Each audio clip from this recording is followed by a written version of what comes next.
Have you ever watched a movie and thought, what did I just watch? Maybe you couldn't quite wrap your head around it, or thought it was just a horrible movie but couldn't explain why. Do you want to sound all smart and stuff when you go to the movies? Want to hear a rant about a horror movie? If you said yes to any of these, then stick around, because I'll be doing all of this because I'm such an overachiever. The Mist by Stephen King is a horror movie from 2007. This movie was rated a 7.7 out of 10 in 2007. However, as movie critics wrote and still write today, it essentially is getting horrible reviews for being boring. Why? I'll be taking a look at this. Number 1, surface tension. Looking at this just as a horror movie, then yes, the movie is missing many components. Number 1, the monsters aren't scary. They show up and they kill people, but other than that, they are weak as a child. They have aliens the size of buildings, even bigger, yet they can't get past a glass window. Excuse me, they did get through? Don't you remember? They broke through and caused a bunch of chaos and... On accident. What? They got through on accident.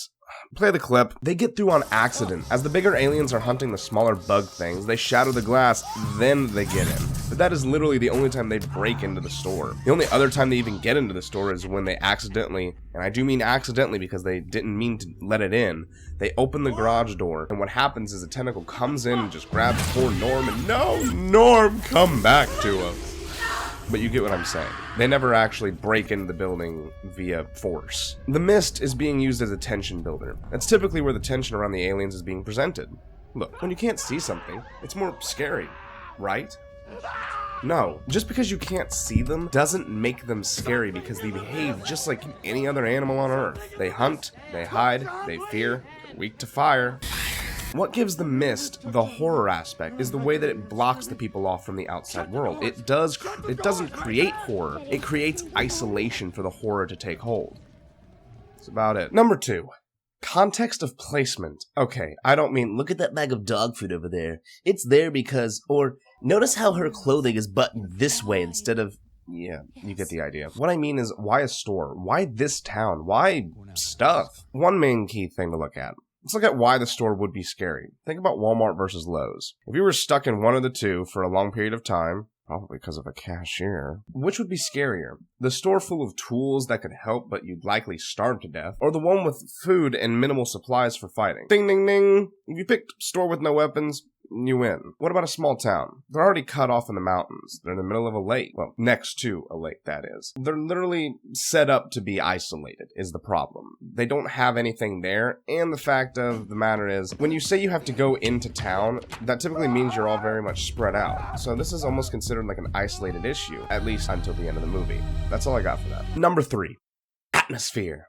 So, I mentioned that this movie takes place in a town, a store, and there is mist. However, other than the threat of death from creatures from the depths of hell, how does this create fear? Military presence. Even before we know about this issue, not the issue with the military being associated with the evil, just their pace and attitude sparks some growing tension in the film. You don't see the military just gunning it towards something great in the beginning. Plus the military alarm, that's really what sets it off. That something's about to go down. Of course, you know, based on context that this is a horror film, but that's beyond the point. Another issue is isolation. All the phones are down, and power is mostly out throughout the town, creating a feeling of, oh crap, these people are on their own. Wow, that's pretty tense. The crazy lady, aka Mrs. Carmody. Nothing like a mad female character to get the blood flowing. The fact that she's deeply religious is just icing on the cake. I'll get to that later. Number 4, historical context. Oh, my favorite part. Okay, so now we've gotten the view of the average moviegoer out of the way. Thank you. It's time to look at the historical side. So let's go back to when the book was written. Let's go back in time. 1984 was a fun time, if you hate the internet. However, during this time is the height of many of the televangelists that were popular in this time. Those of you who don't know what a televangelist is, it's like a preacher, but they preach the prosperity gospel, which is... Sow your money in the ground and you will reap returns multiple times over.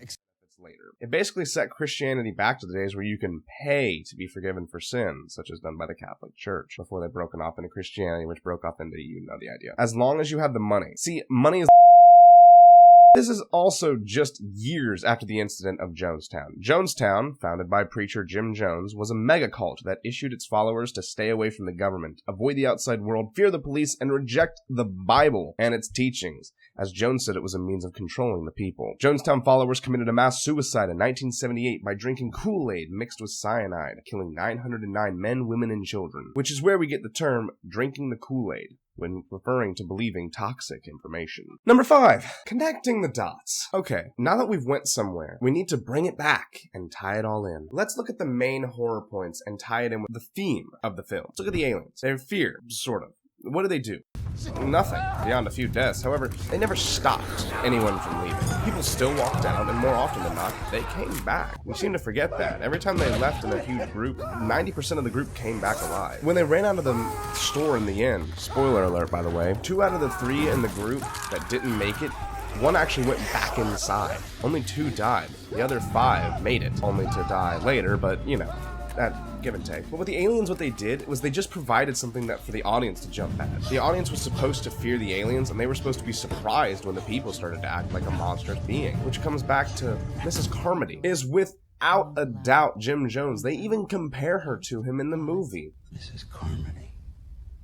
She's our very own Jim Jones.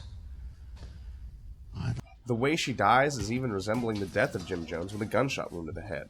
She even began the film as being something of just a religious woman. By the end, it was a religious nutcase who was out of her freaking mind, resembling Jim Jones, who was reported to regularly do LSD-laced marijuana on the regular, causing him to lose his sanity as the years go by, which is why his preaching started to drift away from the Bible and drift more into this cult-like following we see in his later years before his death. The people of the store resort to mob culture, which turns them into another monster entirely, persecuting and executing those they see fit, almost resembling lynch mobs of the early 19th and 20th centuries. For those of you who don't know what mob culture is, it's what happens when everyone gets in a group and it's easily influenced by a large force. In the end, the main character loses his wife, house, and son, something usually lost by the followers who leave the cult before the mass suicide, and typically it was lost by women, meaning we've already seen now 2 major gender reversals in the film, showing and creating actually a true American horror film where we fear women becoming powerful. That's an entirely another topic on its own. Your turn.